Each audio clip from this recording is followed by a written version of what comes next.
예수께서 무리에게도 말씀하셨다. 너희는 구름이 서쪽에서 이는 것을 보면 비가 오겠다고 서슴지 않고 말한다. 그런데 그대로 된다. 또 남풍이 불면 날이 덥겠다고 말한다. 그런데 그대로 된다.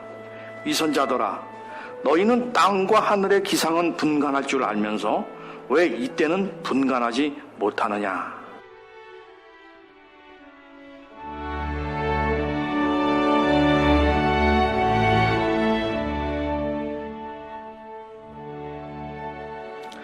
요즘 대한민국의 교회 건물은 날로 커지고 고급스러워지죠.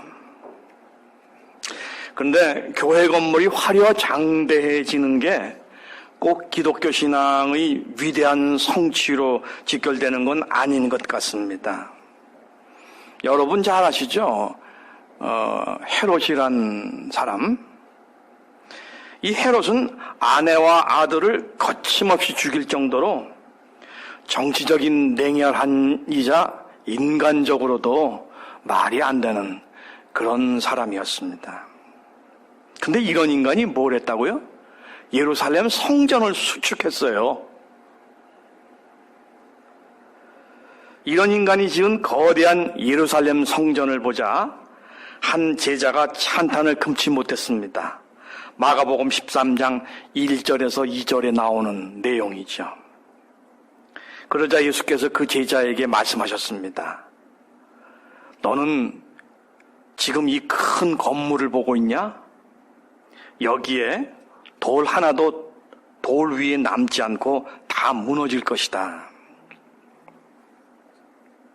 예수님의 이러한 말씀에도 불구하고 하지만 이런 일은 계속 반복되어 왔죠. 그 결과 유럽으로 여행을 가면 관광 코스의 대부분이 교회 유적입니다. 엄청난 위용을 자랑하는 교회 건물인데 교인은 별로 없고 건물만 관광의 대상으로 덩그러니 남은 것이죠. 죽은 신앙이 남긴 엄청난 낭비의 흔적입니다. 아무튼 날로 화려해진, 날로 장대해지는 대한민국의 교회 건물에는 엄청난 예산을 들여 첨단 오디오 비디오 기기가 설치되죠. 그리고 그렇게 해서 담임 목사가 설교하는 장면이 동영상으로 대형 스크린을 가득 채웁니다. 근데 그게 다예요. 막대한 예산을 투입해 완비한 오디오 비디오 시스템으로 고작 목사가 설교하는 장면을 지금 보여주고 있는 겁니다. 이런 시스템 왜 도입하죠? 이런 시스템을 도입하면 소통의 내용적 양상도 바뀌어야 한다는 것을 잃지 못하고 저지른 엄청난 낭비죠. 목사가 설교하는 장면을 비춰줄 게 아니라 목사의 설교의 내용이 동영상 언어로 제작이 되어서 그게 상영돼야 되는데 그걸 모르는 겁니다. 돈만 낭비하는 거죠. 솔직히 목사로서 이범조가 고백할 게 있습니다. 우리 인후교회를 포함해 기독교회는 아주 구태의연한 방법으로 하나님의 말씀을 전하고 있다고 할 수 있겠어요? 그렇잖아요? 참집한 교인들이 숨소리도 죽인 채 가만히 앉아있으면 목사 혼자서 강단에 올라 떠드는 겁니다. 소통의 국면에서 목사가 발화를 독점하는 이런 형식에다가 또 거한 이름을 붙이죠. 선포.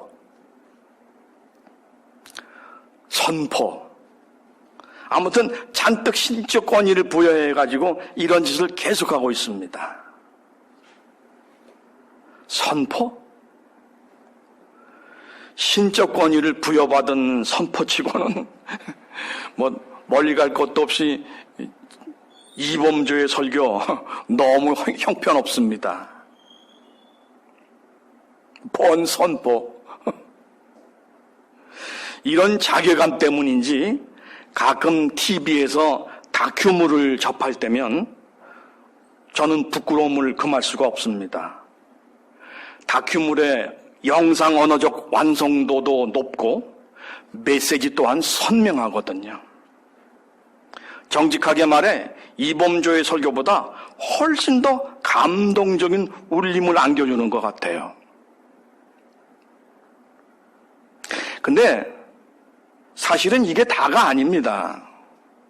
이범조가, 그리고 교우 여러분도 함께 깨달아야만 할 게 또 있죠. 오늘 우리는 KBS의 다큐 3일이라는 프로그램을 통해 연남동 기사식당을 중심으로 소개되는 택시기사들의 삶을 엿볼 수 있었습니다. 이 동영상이 여러분들에게 어떤 평가를 받을지는 모르겠으나 이범조는 진하게 와닿는 무엇이 있었어요. 시오노 나남이라는 사람 있죠? 우리나라에는 꽤 많이 알려져 있습니다. 이 시오노 나남이라는 역사학자가 쓴 로마인 이야기를 대한민국 사람들은 참으로 많이 팔아줬어요. 특이하게도 시오노 나나미는 여성인데도 지독한 영사관을 가지고 있었습니다. 시오노 나나미의 로마인 이야기, 이거 제목 잘못된 거 아니에요? 그녀의 책에는 권력을 가지고 폭력을 행사했던 인간들의 이야기는 있어도 평범한 민초들의 이야기는 눈을 씻고 봐도 없습니다.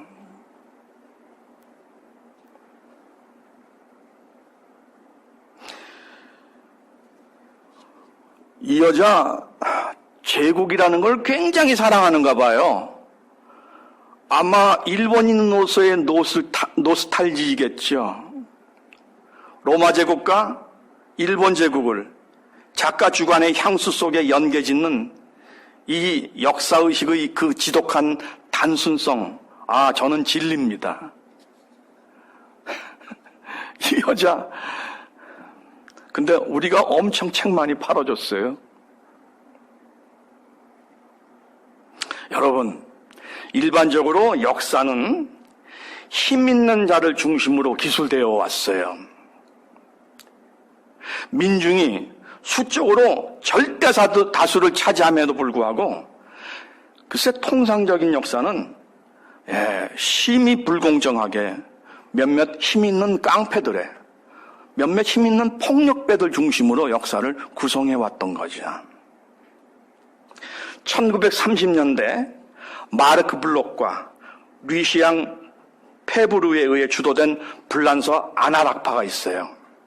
이 사람들은 영웅중심적이고 지배자 중심적인 역사관을 거부하고 밑으로부터의 역사, 평범한 이들의 사회사를 집요하게 추구했습니다. 평범한 사람들 우습게 보면 안 되죠? 도덕적인 이유에서만이 아닙니다. 사실 이 평범한 사람들이야말로 주어진 사회의 물적 생산을 실제로 담당했던 아주 현실적인 존재이기 때문이죠. 게다가 이들은 사회를 떠받치기 위한 물질을 생산함과 동시에 지배층 못지않게, 지배층보다도 훨씬 더 건강한 세계인식을 가지고 있었어요. 우습게 보면 안 되죠. 그렇잖아요. 우리가 방금 확인했지 않습니까? 우리가 방금 본 다큐 기사식당 이야기에서 우리 고개 끄덕였지 않습니까? 택시기사들은 밥 한 그릇의 소중함을 잘 알고 또 감사하면서 먹었습니다. 택시 기사들은 자기 노동이 얼만큼 투입되어야 밥 한 그릇을 먹을 수 있는지를 분명히 의식하고 있었어요.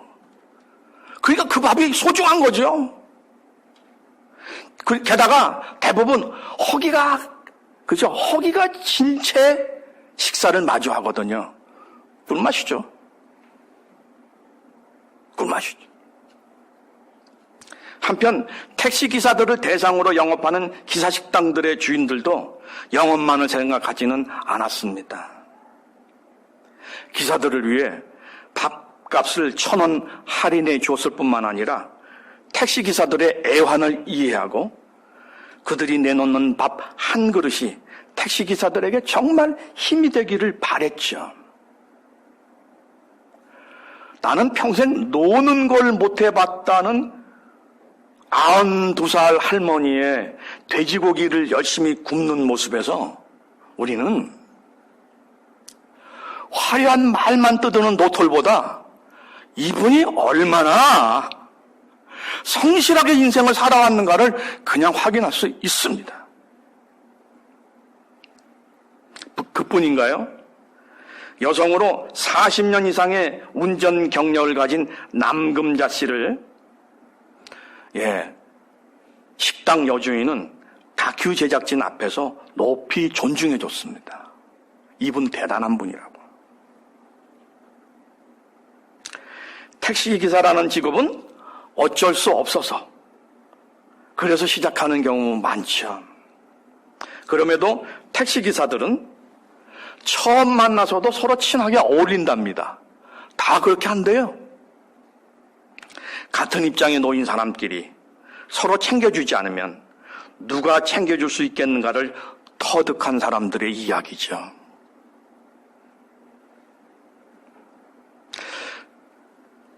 제 주변에는 정신과 의사 선생님도 계시고 심리학 전공한 사람들도 여럿 있습니다. 그분들이 하는 말 들었어요. 공감 능력이 인간이냐 아니냐를 가름한대요.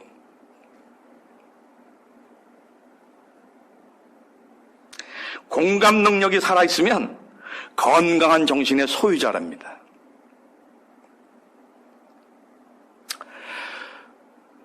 재벌은 어떤지 모르겠어요. 근데 세상 대부분의 아버지는 공통된 입장을 가지고 있죠. 세상 대부분의 아버지는 아내와 아들, 딸에게 더없이 미안한 마음을 가지고 사는 존재입니다. 아니에요. 정말이에요. 때로 신경질도 부리고 만사가 귀찮다고 드러눕기도 하고 이러지만 그걸 좀 극복하면 좋겠지만 물론 그거 극복 못해요. 그러나 그럼에도 세상의 대부분의 아버지는 아내와 아들, 딸에게 더없이 미안한 마음을 가지고 사는 존재입니다. 그렇게 미안해요.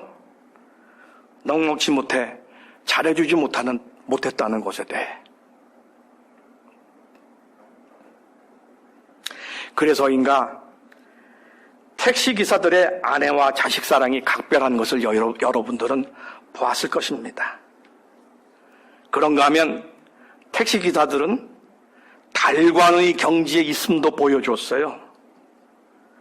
많이 벌리는 날도 있지만 벌이가 형편없는 날도 있다. 그런데 인생이 다 그런 거 아니겠느냐? 담담히 말하지 않습니까? 앞에서도 언급한 여성 택시기사 남금자 씨는 아버지가 안 계셨기 때문에 어린 나이부터 가장의 일을 하느라 일찍 운전대를 잡았다고 했어요. 엄청 슬픈 일을 많이 겪었지만 그럼에도 그녀는 아주 의연하게 말했습니다. 방금 전 택시비를 지불하지 않고 가려는 남자 진상 승객과 힘든 신경질을 하고도 남금자 씨 말한 거 기억하시죠? 택시가 없었으면 난 정말 어떻게 살았을까 몰라. 하루 10시간 내지 12시간 좁은 공간에 갇혀 노동하면서 게다가 벌이만 맞아도 시원치 않은데 그럼에도 택시 운전을 할 수 있다는 사실에 감사하는 사람, 대단한 사람 아니에요?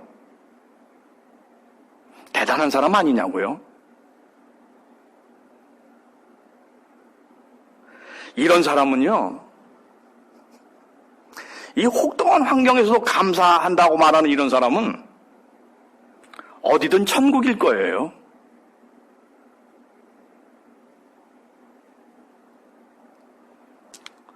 어디든 거기를 천국이라 여기는 실제적 신앙인을 여기서 보는 것 같습니다, 저는. 이 지점에서 이범조는 자문해보죠. 예수쟁이인 우리들이 신앙적인 목표로 추구하는 일들을 이들 택시기사들은 이미 생활로 현실화하고 있는 것은 아닌지.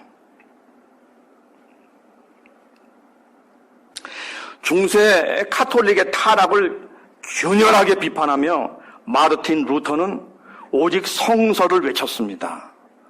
솔라 스크립투라. 그러자 토마스 민저가 이 마르틴 루터를 비판합니다. 뭐래? 글자를 못 읽는 사람들이 이렇게나 많은데 문맹자가 이리도 많은 터에 성서를 읽을 수 있는 사람만을 염두에 둔 오직 성경이 그건 뭐의 의미가 있는 거야? 토마스 민저는 그런 만큼 오직 성령을 주장했습니다. 그리고 우리는 오늘날 휘청거리는 이 땅의 개신교를 보고 있죠. 열심히 성경 읽고 하마는 성령 체험했다는 사람들이 넘치도록 많은 이 땅의 개신교인데, 그런데 세상으로부터는 손가락질을 받고 있죠. 여러분, 세상의 삶을 성실하게 영위해도 인생에 대한 깨달음을 얻습니다. 목사가 이런 말을 하면 저 목사 믿음을 부정하네. 이 반기독교적 교설 아니야. 행위로 구원받는다. 뭐 있다고 얘기를 하려는 거야? 저는 이런 사람들 만나면 답답합니다.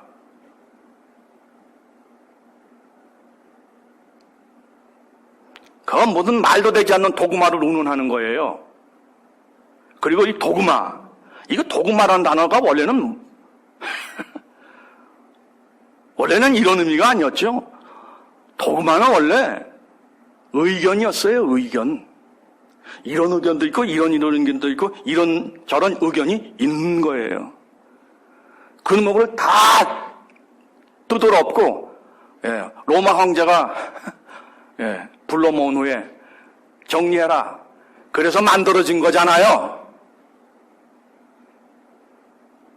그래서 오늘 사도신경 안 했습니다. 사실 사도신경 거부하는 개신교 목사들 많죠.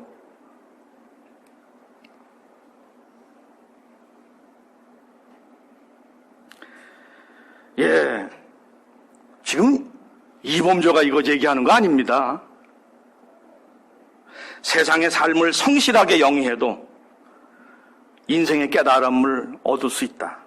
이거 이범조가 한 말이 아니라고요.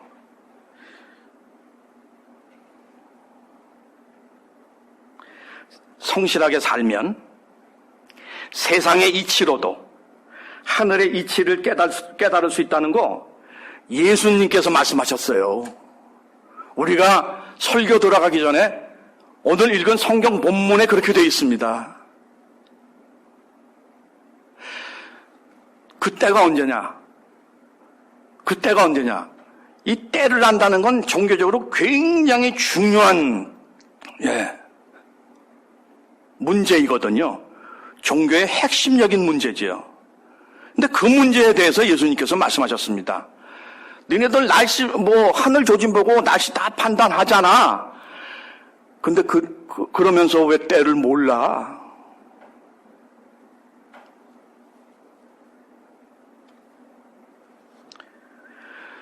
세상을 말입니다. 그저 되는 대로 살면서 세상 이상의, 세상이 모르는 특별한 기적과 진리를 추구하는 예수쟁이들에게 예수님께서 말씀하셨어요. 뭐라고 말씀하셨죠? 위선자들이라고.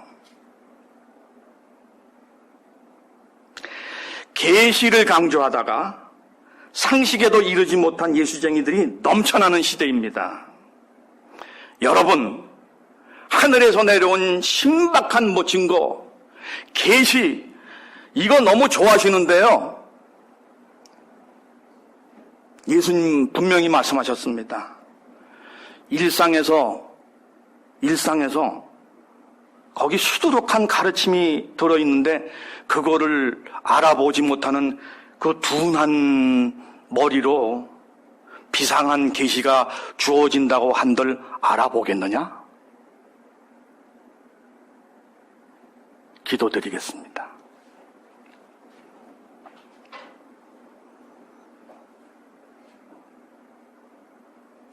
늘 우리의 문제가 있습니다. 하나님께서 우리에게 이미 주신 거, 그거를 찬찬히 들여다보고 음미하는 걸 안 합니다, 우리는. 그리고는 항상 이거 말고 다른 거, 이거보다 더 좋은 거, 남들이 가지 못한 그런 거, 세상 이상의 거, 신비한 거, 화려장대한 거, 뭐 이런 것들을 저희들은 구원의 확신, 영적 성숙 운운해가면서 추구합니다. 하나님, 화려한 위선을 행하는 거지요. 놀랍게도 세상 사람들은 성실하게 일하면서 사람이라면 마땅히 이르러야 할 깨달음, 거기에 가까이 가 있음을 우리가 오늘 보았습니다. 세상 사람들을 늘 구원받지 못한 사람들, 생각이 모자란 사람들로 치부해왔던 우리가 하나님 앞에서 뭘 돌아봐야 하는지를 깨닫게 하여 주시옵소서. 우리 주님 예수 그리스도 이름 받들어 아버지 하나님께 기도드렸습니다. 아멘.